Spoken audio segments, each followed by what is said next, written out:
قیامت کا وہ ایک سوال جو ہم سب کو ہلاک کر سکتا ہے، کیا آپ جانتے ہیں کہ وہ کیا ہے؟ دیکھیں، ہمارے نبی نے فرمایا کہ اللہ سے ہمیشہ آسان حساب کی دعا کرو۔ صحابہ نے پوچھا، یا رسول اللہ، آسان حساب کیا ہے؟ تو آپ صلی اللہ علیہ وسلم نے فرمایا، آسان حساب یہ ہے کہ اللہ بندے کی نیکیوں کو دیکھے، انہیں اپریشیٹ کرے، ان کی قدردانی فرمائے، اور جب گناہوں کی باری آئے تو اللہ ان کو نہ دیکھے، نظر انداز کر دے۔ یہی آسان حساب ہے۔ لیکن آپ صلی اللہ علیہ وسلم نے تنبیہ بھی فرمایا کہ اگر اللہ نے کسی ایک چیز کی پکڑ لی اور صرف اتنا پوچھ لیا کہ میرے بندے تم نے یہ وقت کیوں ضائع کیا، تو وہ بندہ ہلاک ہو جائے گا۔ اس لیے یہ دو دعائیں اپنی زندگی کا حصہ بنا لے، بہت پیاری ہے۔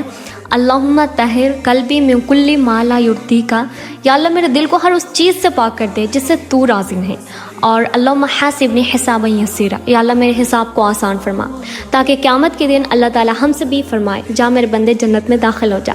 اللہ ہم سب کا حساب آسان فرمائے۔ کامنٹس میں آمین ضرور لکھیں، اور اس خوبصورت سی دعاؤں کو اپنے پیاروں کے ساتھ ضرور شیئر کرنا۔